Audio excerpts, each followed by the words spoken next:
A. Mm-hmm. Good. A sail. E elephant. Do you remember what the one? E eject. Good. E continue. E Eve. My name is Danielle Pimenta, and I'm a high school history teacher.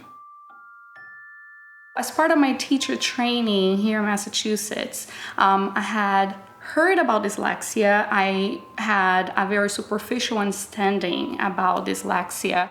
Difficult reading and sometimes spelling, letter reversals, but I didn't quite comprehend what dyslexia was or how students with dyslexia really learned best. In kindergarten, my son, Nicholas, who is now 9, in kindergarten, he really didn't have any issues. But coming to kindergarten, his preschool teacher had already told us that, he really didn't know all the letters.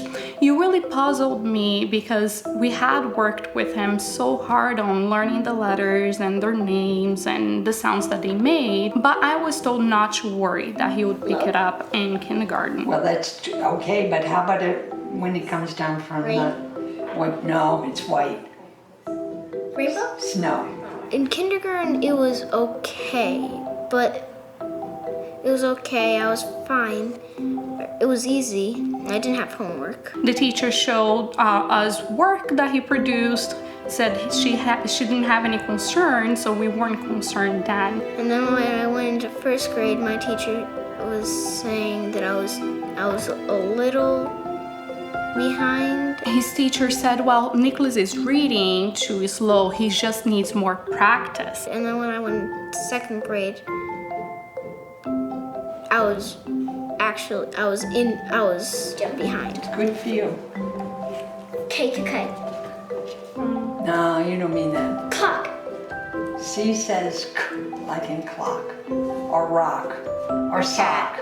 Or cat. I trusted the school that they were doing the right thing. They were doing what they needed to do in order to help Nicholas learn how to read and write efficiently. By the end of second grade, Nicholas was still not reading that well. I really didn't see any progress, but the teacher and the Title I teacher kept on telling me that they saw progress, they're seeing progress, so I believed them. I wish I'd just stay in class and do what they're doing, but I'd have to be pulled out of class and do reading, and it would be every day like three times a day, being pulled out of class. Like there's a vowel here. Do you want to write one for me? Yeah. Okay, go up and write one for me. It was in February, the IEP meeting.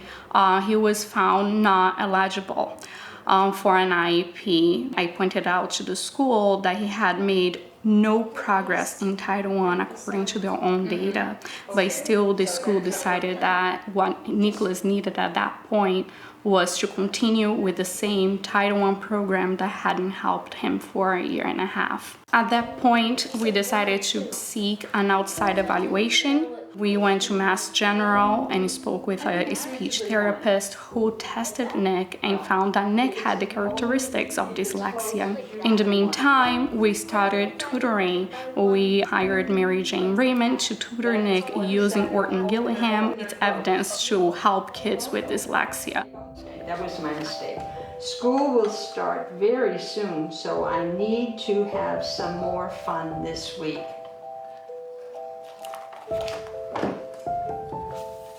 I started doing outside of school, and then I started getting better at reading. And I'm finally caught up but now I'm in fourth grade, and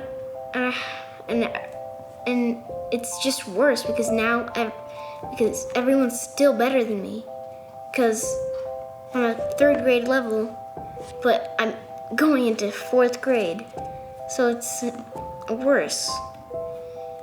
It's horrible. We went back to the school with the outside evaluation, and the school agreed. Towards the end of the school year, they agreed that Nicholas indeed has dyslexia.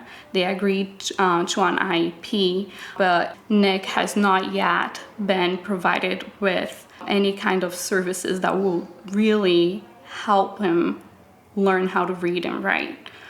Even though we have documentations from Mass General showing that what he needs is evidence-based tutoring, evidence-based program for dyslexia. It was already proven that I'm not progressing for 2 years already. And they kept doing it for 2 years, and I haven't progressed at all. And then when I started coming here, and I started progressing a lot. Before Orton Hillingham, Nicholas was reading word per word. So when reading a book, he would read a single word, pause, read the next word, pause, read the next word. So by the time he got to the end of the paragraph, it was extremely difficult for me to follow what he was reading because of all these pauses. Now, only 4 or 5 months after beginning this tutoring, Nicholas can group 3 to 4 words together. So when he's reading, you can actually follow along and understand the story. And that has improved his reading comprehension dramatically because now he's not struggling with every single word he encounters. So our goals for Nicholas are not very different from all the other parents' goals for their children, right? We want them to be the best that they can be, for them to be happy. And we know that key component for Nicholas to have a better time in school is to finally achieve at the expected rate, right? At the grade level rate in reading and writing and spelling. You need a reason to be sad. You don't need a reason to be happy. Good. Wow.